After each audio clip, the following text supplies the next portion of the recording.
Chapter 30 Newcanter. After a few more days of uneventful travel, the city of Newcanter finally came into view. The great capital of New Equestria, the place where ponies started over after the fall, was just as grand and impressive as Scarlet remembered.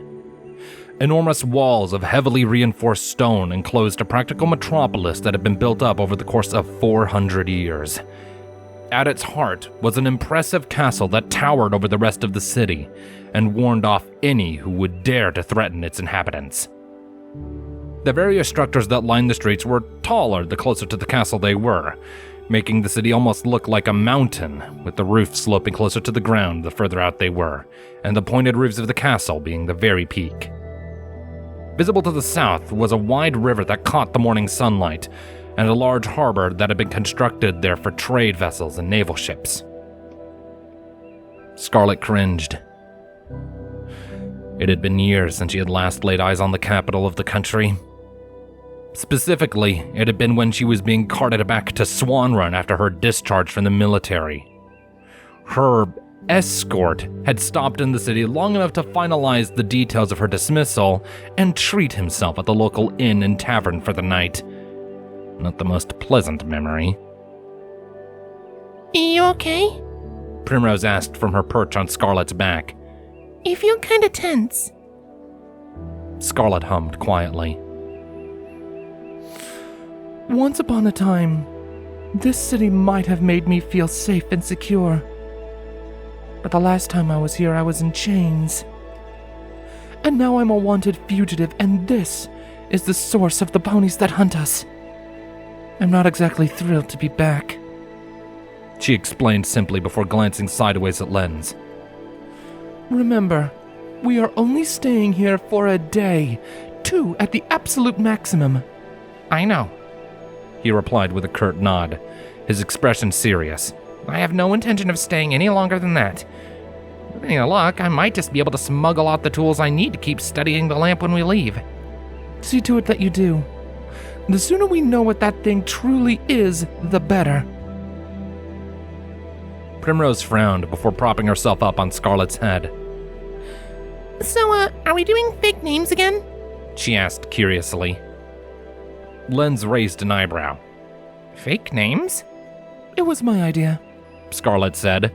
Back when we arrived in Shimmervale, we came up with fake names to try and throw Silent off our scent. I was Sapphire and Primrose was Protea. Lens's eyebrow came back down. Well, considering how quickly Silent found you before, he pointed out slowly. Scarlet grimaced at the implication and nodded. I am well aware. Our false identities did little and less to hide our presence from him. However, it is possible that he knew we were going to you in advance. Our names didn't slow him because he didn't have to ask for us, she reasoned, shuddering at the prospect of the assassin knocking down their door in the night again.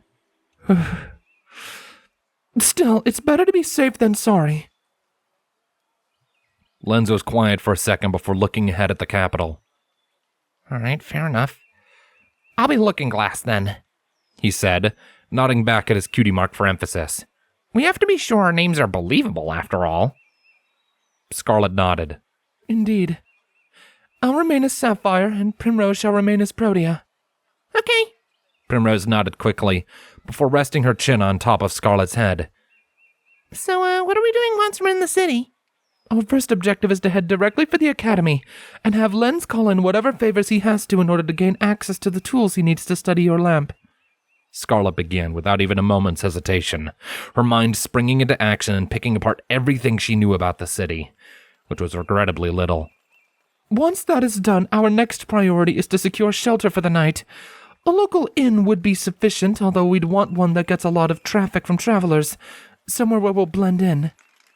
It is a rather big city, Lens pointed out calmly. Finding something like that shouldn't be too difficult, especially along the main thoroughfare. Scarlet hummed quietly. True, I suppose, she acknowledged before clearing her throat and lifting her head up higher. Now, every pony hush. We're almost at the gate. The tall and imposing city gate stood open, as did the 2 layers of heavy reinforced portcullises, allowing a thick and steady stream of ponies and even the occasional hippogriff to come and go. The gates were made of some manner of heavy metal, and on them was a detailed engraved depiction of Celestia and Luna, flying around one another, their horns touching in the center. The paint that had granted the image color had faded and flaked away over time, leaving only trace amounts left. It was easy enough for Scarlet, Lens, and Primrose to blend in with the crowd, keeping their heads down and slinking in. A collection of 4 guards stood watch on the outside of the gates, their eyes sweeping the crowds curiously. Luckily, they didn't seem to take note of Scarlet and her entourage any more than the other ponies coming and going. Scarlet let out a quiet sigh of relief once they had passed through the gates and entered into the city proper, affording her an unobstructed view of the city up close. The streets were pristine and well paved, and the outermost buildings that hugged the edge of the wall were similarly well maintained, bearing pearly white stone walls with roof tiles of either bright yellow or dark blue. Ornately curving arcane lampposts lined the streets in even intervals on both sides, and curved over to create the illusion of a corridor of light. Primrose shifted on Scarlet's back, before speaking quietly into her ear. Hey, what's with all the banners and decorations? She asked softly. Scarlet blinked before giving the city another, more critical look. Sure enough, there were tapestries, banners, and a whole assortment of decorations lining the streets, connecting the roofs of homes with their neighbors across the street, and livening up the homes themselves. They were all themed after the rising sun, making the city practically glow. And with that sight came the most unexpected of sounds. Music. Somewhere farther ahead, ponies were playing a piece of lively music with harps, violins, and upbeat drumbeat and flutes. The realization came to her after a moment, and her eyes widened. The Festival of Foundations, she whispered, somewhat awestruck to be seeing it, but more just shocked that out of every day of the year they got to arrive in Newcanter today. Primrose tilted her head. What's that? Scarlet's lips slowly managed to twitch up into a soft smile. It's a festival almost as old as New Equestria itself, she said, slowing down somewhat to take in the views. See, when Newcanter was first formed, it was really little more than a refugee camp made by ponies who fled the encroaching armies of griffins.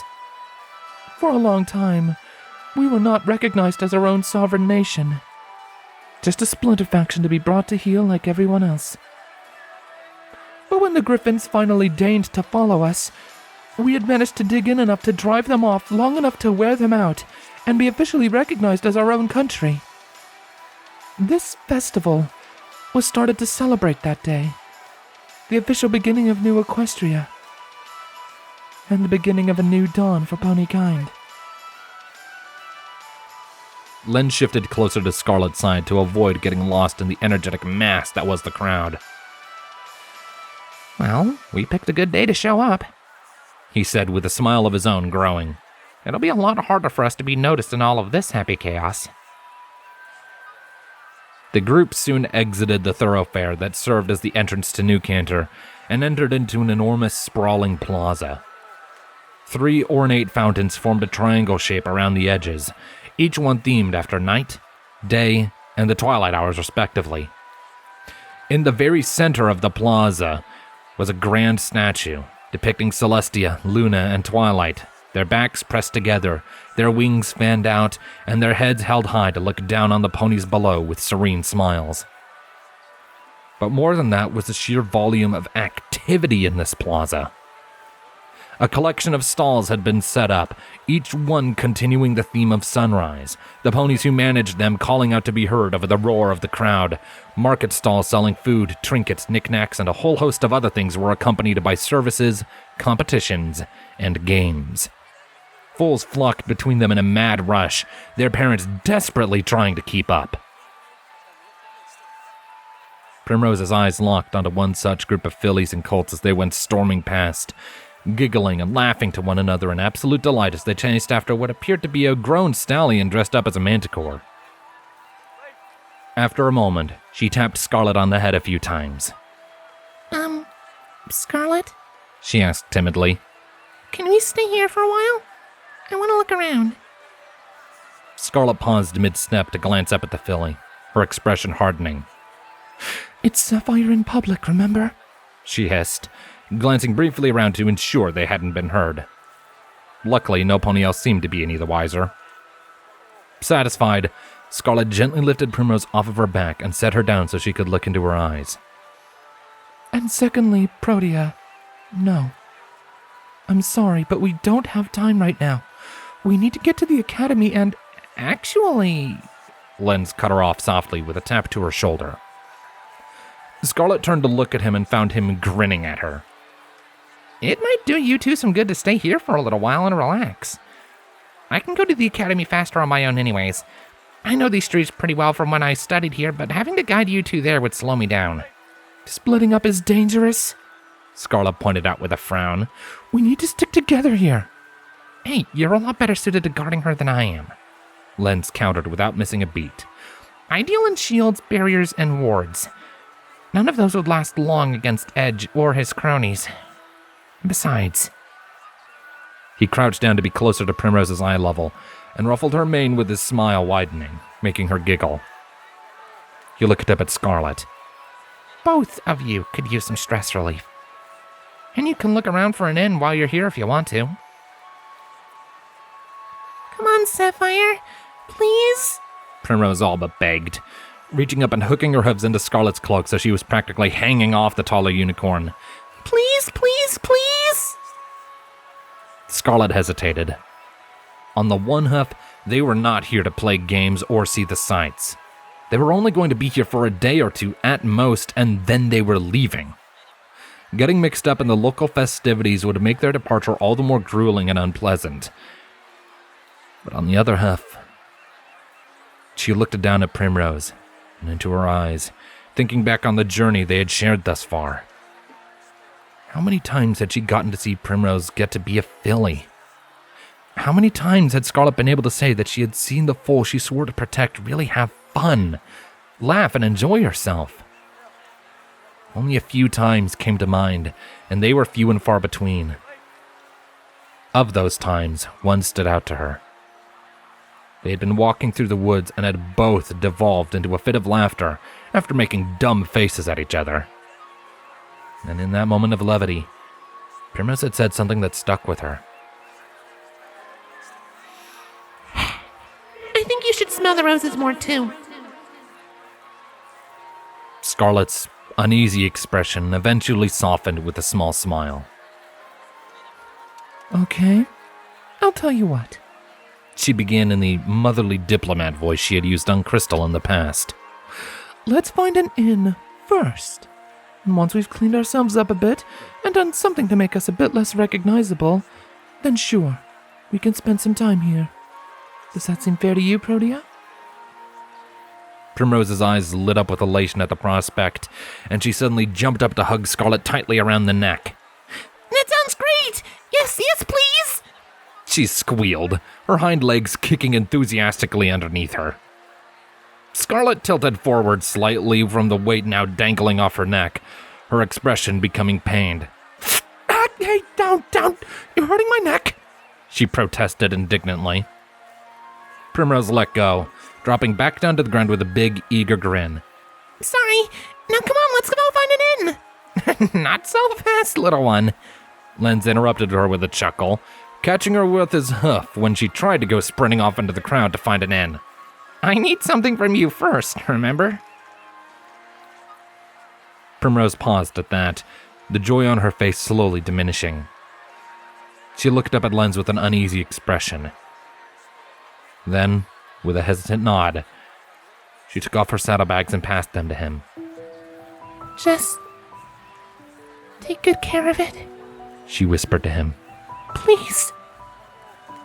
It's all I have left of my mom. Lens nodded quietly as he took the bags in his magic. He carefully transferred the lamp from her saddlebags and into his own, using the pouch flaps to hide it from any prying eyes. Once it was secure, he passed Primrose her bags and smiled at her. I'll protect it with my life. You have my word. Primrose was quiet for a second before backing up to stand under Scarlet. Scarlet leaned down to offer Primrose an affectionate nuzzle, then turned her attention to Lens. Be careful, She said simply. and don't draw attention. You have nothing to fear. Lens confirmed before stepping forward and wrapping her up in a warm hug. You two just focus on having fun, all right? Scarlet stiffened from the suddenness of the embrace, her mind stalling. It didn't take her long to recover and return the hug, though, nodding into his shoulder. We'll try. Len seemed satisfied with that answer. He pulled back, smiled down at Primrose, and then turned to march off deeper into the city. Scarlet and Primrose watched him go until, after a few moments, he vanished entirely into the shifting mass of ponies that formed the crowd. Primrose shuddered and went to take a step after him, but Scarlet put a hoof on her back to stop her. It's all right. She whispered sincerely. It's okay. We can trust him. The lamp is safe.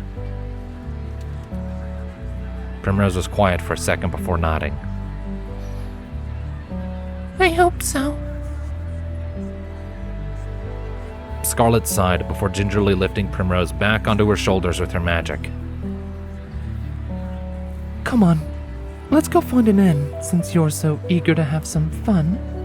She said, hoping that the promise of a good time would be enough to assuage Primrose's concerns over her family heirloom. A hope that proved to be somewhat successful.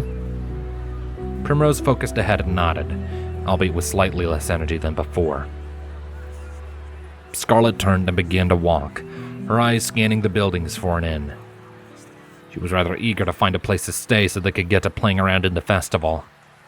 As much as she wanted to just keep moving, she did have to admit, spending some time to just horse around with Primrose in a fair, it sounded like a lot of fun, and she couldn't find it in herself to feel anything but excited by the prospect. As she disappeared into the crowd, she began to bounce slightly with every step she took.